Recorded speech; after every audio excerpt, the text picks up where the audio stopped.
Hello అండి, welcome to ఇషీ garden. ఈరోజు మన గార్డెన్లో టమాటోలు కట్ చేస్తున్నాము. చాలా టమాటోలు పండిపోయినవి. ఈ మధ్య కొంచెం బిజీగా ఉండి హార్వెస్ట్ అనేది చేయడం మానేశాను. బాగా ముగ్గిపోయినవి కదా అని అమ్మ ఈరోజు తీసేయాలి అని అన్నారు. చూడండి, పురుగులు తినేస్తూ ఉన్నాయి కొంచెం కొంచెంగా. ఇది దేశవాళీ టమాటో అండి. చాలా మంచి అరోమా ఉంటుంది, చాలా మంచి స్మెల్ వస్తుంది అన్నమాట. దీనికి నేను bone meal, horn meal and rock phosphate and some liquid fertilisers ఇస్తూ ఉన్నాను. మన గార్డెన్లో రోజ్ ప్లాంట్స్కి ఇచ్చే ఫర్టిలైజర్స్ ఏవైతే ఉంటాయో అవన్నీ ప్లాంట్స్కి ఇచ్చేస్తూ ఉంటాను. అంతేకాకుండా మధ్య మధ్యలో లిక్విడ్ ఫర్టిలైజర్స్ ఇస్తూ ఉంటాను. సో అలా ఇవ్వడం వల్ల ప్లాంట్స్ చాలా హెల్తీగా గ్రో అవుతాయి. మీలో చాలామంది కమెంట్ చేస్తూ ఉన్నారు, మన గార్డెన్లో కనకాంబరం మొక్కలు, దాలియా మొక్కలు, ఇంకా మిగిలిన ఫ్రూట్ ప్లాంట్స్ అవన్నీ చూసినప్పుడు మీరు ఏమి ఇస్తున్నారు అని కమెంట్ చేస్తున్నారు కదా. అంటే ఎక్కువ మంది కనకాంబరాలకు, దాలియాకు, కాస్మోస్కు చాలా ఎక్కువగా కమెంట్ చేస్తూ ఉన్నారు. 15 రోజులకు ఒకసారి bone meal, horn meal, mustard cake powder ఇలాంటివి ఇస్తూ ఉంటాను. మార్చి ఇస్తూ ఉంటాను. కానీ వీక్లీ వన్స్ ఏదో ఒక లిక్విడ్ ఫర్టిలైజర్ అనేది ఇస్తూ ఉంటాను అనమాట. అలా ఇవ్వడం వల్ల సాయిల్ మాయిశ్చర్ చాలా హెల్తీగా ఉంటుంది అండ్ చాలా పోషకాలు వస్తూ ఉంటాయి. సో దాని ద్వారా మొక్క చాలా హెల్తీగా గ్రో అవుద్ది అనమాట. కుళ్ళిపోయిన టమాటోలు చూసారా, పడేశాను. ఇంకా ముగ్గవలసిన టమాటోలు ఇంకా చాలా ఉన్నాయి. ఇలా వాల్ పైన పెట్టాను అనమాట. పక్కన ఒక మందారం మొక్క ఉంటేనే దాని సపోర్ట్ తీసుకుంది.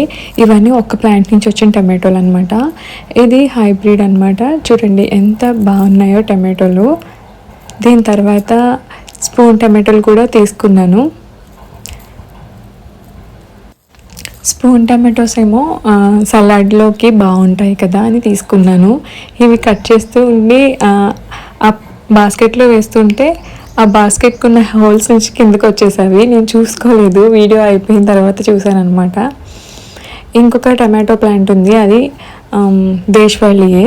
అది ఇదే సేమ్ పాట్లో ఉన్నాయన్నమాట.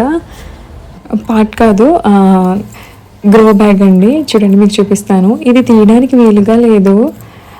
టమాటోలు అటువైపుకి వాల్ పైన టమాటో చెట్టు పెట్టడం, అది అలా వాల్చడం వలన, సపోర్ట్ ఇవ్వడం వలన వాటిని తీయడానికి కొంచెం ఇబ్బందిగా అనిపించింది. చూడండి ఎంత చక్కగా టమాటోలు గ్రో అవుతున్నాయో.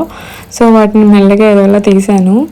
కెమెరా యూజ్ చేస్తూ ఒక చేత్తో హార్వెస్ట్ చేయడం కొంచెం కష్టంగా ఉంటుంది. అలా కాకుండా కెమెరాలో చూపించకుండా నేను హార్వెస్ట్ చేసి చూపిస్తే ఫేక్ అనుకుంటారని ప్రతిదీ కూడా వీడియోలోనే చూపిస్తున్నాను. యాక్చువల్లీ షార్ట్ యాడ్ చేద్దాం అనుకున్నాను, కానీ షార్ట్లో ఎన్ని టమాటోలు చూపించలేం కదా అని చెప్పి మొత్తం షార్ట్స్ అన్నీ ఇలా ఫుల్గా చేసేసి పెట్టాను. అంటే షార్ట్స్ అన్నీ యాడ్ చేస్తే ఇంత టైం పట్టేసింది అనమాట. చూసారా ఎన్ని టమాటోలు వచ్చాయో, చాలా బాగున్నాయి కదా. ఇప్పుడు చెమ్మచిక్కుడు చూపిస్తాను. ఈ చెమ్మచిక్కుడు గురించి మీకు ఒక మాట చెప్తాను. ఈ సీజన్లో అసలు కాయవట. నేను నర్సరీ వాళ్ళకి ఇవి కాసినవని చెప్తే అయితే మీ అదృష్టమే అన్నారు. అంటే నేను ఎవరి దగ్గర అయితే సీడ్స్ తీసుకున్నానో వాళ్ళకి చెప్తే మీ అదృష్టమే అన్నారు. ఇలా మన సొంతంగా పెంచుకున్న వెజిటేబుల్స్ చాలా టేస్ట్ ఉంటాయి. ఎందుకంటే మనం కెమికల్స్, పెస్టిసైడ్స్ వాడం కదా. సో అందువల్ల ఇంత మంచి టేస్ట్ అనేది మనం పండించుకున్న వాటిలో తెలుస్తూ ఉంటుందన్నమాట. ఒకసారి మనం పండించుకున్న ఫుడ్ తినడం అలవాటు అయిన తర్వాత బయటికి వెళ్ళి తెచ్చుకునే ఫుడ్ అసలు నచ్చదు, అంత టేస్టీ ఉంటుంది. సో ఈ వీడియో మీకు నచ్చిందని నేను అనుకుంటున్నాను. ఈ వీడియో మీకు నచ్చినట్లయితే సబ్స్క్రైబ్ చేసి సపోర్ట్ చేస్తూ ఉండండి. పక్కనే ఉన్నటువంటి బెల్ ఐకాన్ని యాక్టివేట్ చేయండి. అప్పుడు నేను చేసే ప్రతి వీడియో కూడా నోటిఫికేషన్ ద్వారా మీకు చేరుతుంది. మరొక మంచి వీడియోతో మీ ముందుకు వస్తాను. అంతవరకు సెలవు. థ్యాంక్స్ ఫర్ వాచింగ్ అండి.